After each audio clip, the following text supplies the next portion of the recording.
Breaking news, ভারতের মাটিতে বাংলাদেশ বিরোধী কোনো কার্যক্রম চলছে না। শখ নেই, খেলাধুলা করেন না, বিনোদনও নেন না সাবেক তথ্য প্রতিমন্ত্রী। ভারতে পালানো আওয়ামী মন্ত্রী এমপির বেশিরভাগ আছেন কলকাতার অভিজাত এলাকায়। উচ্চপদস্থ ভারতীয়দের সঙ্গে নিয়মিত বৈঠক করছেন কামাল। এতক্ষণ শুনছিলেন সংবাদ শিরোনাম, এবারে বিস্তারিত। ব্রেকিং নিউজ, ভারতের মাটিতে বাংলাদেশ বিরোধী কোনো কার্যক্রম চলছে না, এমন স্পষ্ট মন্তব্য করেছেন ভারতের পররাষ্ট্র মন্ত্রণালয়ের মুখপাত্র রণধীর জয়সওয়াল।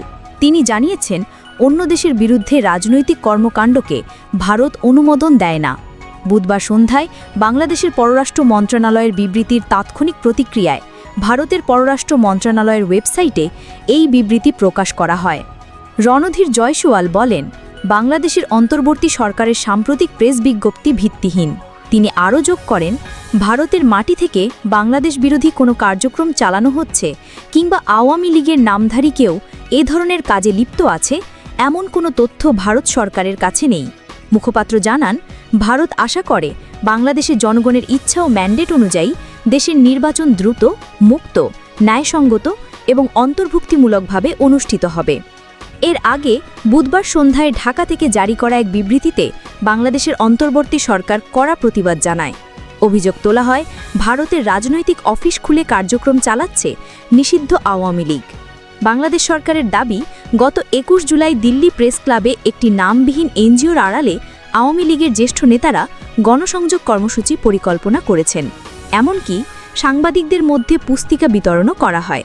বিবৃতিতে আরও বলা হয়েছে, ভারতে অবস্থানরত কোনো বাংলাদেশি নাগরিকের মাধ্যমে বাংলাদেশ বিরোধী রাজনৈতিক কার্যক্রম বাংলাদেশের জনগণ ও রাষ্ট্রের বিরুদ্ধে সুস্পষ্ট চ্যালেঞ্জ।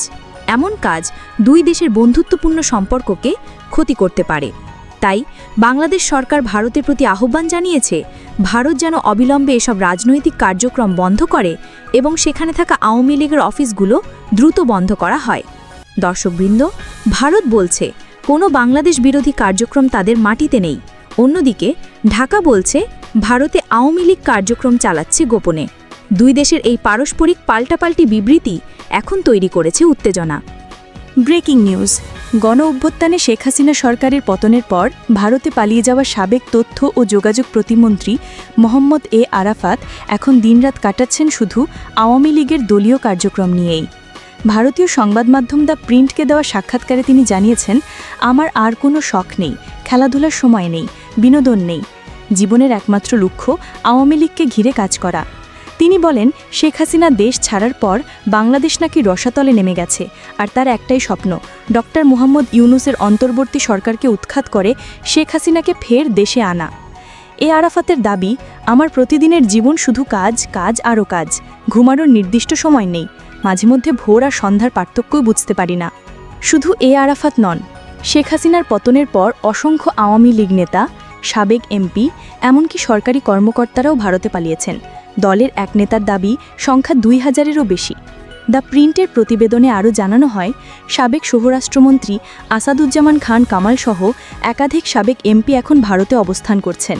কেউ দিল্লিতে চুল গজানোর চিকিৎসা নিচ্ছেন, কেউ আবার একসঙ্গে ফ্ল্যাট ভাড়া নিয়ে থাকছেন, রান্না পর্যন্ত নিজেরাই করছেন। প্রতিবেদনে বলা হয়েছে, এসব পলাতক আওয়ামী লীগ নেতাদের বেশিরভাগই কলকাতার উপকণ্ঠে নিউ টাউনে বসবাস করছেন। সেখানে প্রশস্ত রাস্তা, শপিং মল, জিম আর বিমানবন্দরের কাছাকাছি অবস্থান। সব মিলিয়ে জায়গাটি হয়ে উঠেছে তাদের আদর্শ আশ্রয়কেন্দ্র। দর্শকবৃন্দ, সাবেক প্রতিমন্ত্রী মোহাম্মদ এ আরাফাত বলছেন, জীবনে আর কোনো শখ নেই, কেবল আওয়ামী লীগ নিয়েই ব্যস্ত তিনি। অন্যদিকে প্রতিবেদনে উঠে আসছে, পলাতক নেতারা কলকাতার ফ্ল্যাটে বসেই করছেন গোপন তৎপরতা। ব্রেকিং নিউজ, গণ অভ্যুত্থানের মুখে সাবেক স্বৈরাচার প্রধানমন্ত্রী শেখ হাসিনা সহ আওয়ামী লীগের বহু মন্ত্রী এমপি পালিয়ে গেছেন ভারতে। আর ভারতীয় সংবাদ মাধ্যম দ্য প্রিন্ট জানাচ্ছে, তাদের বেশিরভাগই এখন কলকাতার অভিজাত এলাকা নিউ টাউনে অবস্থান করছেন।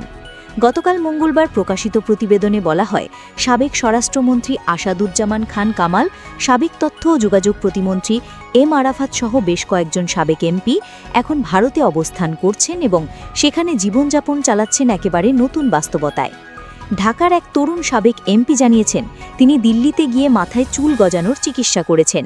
আর কক্সবাজারের এক সাবেক এমপি স্বীকার করেছেন, তিনি আরেক এমপিকে সঙ্গে নিয়ে একসঙ্গে ফ্ল্যাট ভাড়া করে থাকেন। তারা নিয়মিত নামাজ আদায় করেন, জিম করেন, এমনকি কাজের লোক না থাকলে নিজেরাই রান্না করে খেতে হয়। প্রতিবেদনে আরও বলা হয়, নিউ টাউন হচ্ছে কলকাতার উপকণ্ঠে একটি দ্রুত বর্ধমান পরিকল্পিত শহর। প্রশস্ত রাস্তা, শপিং মল, জিম, সহজে অ্যাপার্টমেন্ট ভাড়া পাওয়া আর কাছেই নেতাজি সুভাষচন্দ্র বসু আন্তর্জাতিক বিমানবন্দর। সব মিলিয়ে এটি পলাতক আওয়ামী নেতাদের জন্য হয়ে উঠেছে এক আদর্শ আশ্রয় কেন্দ্র। জানা গেছে, সাবেক স্বরাষ্ট্রমন্ত্রী কামাল নিউ টাউনে একটি বড় অ্যাপার্টমেন্ট ভাড়া নিয়েছেন। সেখানে নিয়মিত অন্যান্য আওয়ামী নেতারা জড়ো হন। প্রতিদিন সন্ধ্যায় অনলাইনে দলের নেতাকর্মীদের সঙ্গে যুক্ত হন তিনি। আর সপ্তাহে অন্তত একবার দিল্লি গিয়ে ভারতীয় উচ্চপদস্থ কর্মকর্তাদের সঙ্গে বৈঠক করছেন বলেও উল্লেখ করেছে দ্য প্রিন্ট। ভারতে পালিয়ে যাওয়া আওয়ামী মন্ত্রী এমপিদের প্রধান আস্তানা এখন কলকাতার নিউ টাউন। ব্রেকিং নিউজ, উচ্চপদস্থ ভারতীয় কর্মকর্তাদের সঙ্গে নিয়মিত বৈঠক করছেন আওয়ামী লীগের সাবেক স্বরাষ্ট্রমন্ত্রী আসাদুজ্জামান খান কামাল। গণ অভ্যুত্থানে শেখ হাসিনা ক্ষমতাচ্যুত হওয়ার পর অন্যান্য এমপি মন্ত্রীদের মতো তিনিও পালিয়ে যান ভারতে। শেখ হাসিনা 2024 সালের 5ই অগস্ট হেলিকপ্টারে করে ভারতে পৌঁছান, আর সেই সময় থেকেই কামালকে আর প্রকাশ্যে দেখা যায়নি। তবে গত 2 অক্টোবর কলকাতার বিখ্যাত নিকো পার্কে তাকে দেখা যায়। সেখান থেকে নিশ্চিত হওয়া যায়, সাবেক স্বরাষ্ট্রমন্ত্রী এখন ভারতের মাটিতেই অবস্থান করছেন। ভারতীয় সংবাদ মাধ্যম দ্য প্রিন্ট জানিয়েছে, কলকাতায় একটি বড় অ্যাপার্টমেন্ট ভাড়া নিয়েছেন কামাল। সেখানে নিয়মিত আওয়ামী লীগের পলাতক নেতাকর্মীরা জড়ো হন আর বৈঠকে নানা পরিকল্পনা নিয়ে আলোচনা করেন।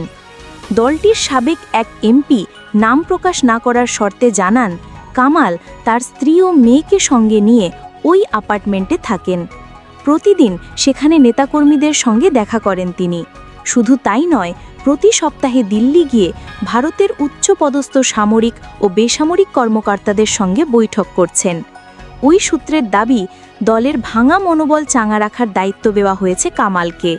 তিনি নেতাকর্মীদের উদ্দেশ্যে প্রায়ই বলেন, আমরা এখানে বিশ্রাম নিতে আসিনি, আজীবন থাকতে আসেনি, আমরা এখানে এসেছি বেঁচে থাকার জন্য আর আগামী দিনের লড়াইয়ের জন্য প্রস্তুত হওয়ার জন্য।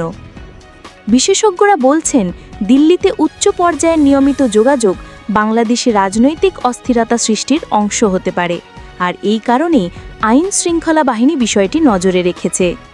ভারতে পালিয়ে গেলেও ক্ষমতায় ফেরার ষড়যন্ত্রে সক্রিয় রয়েছেন আসাদুজ্জামান খান কামাল।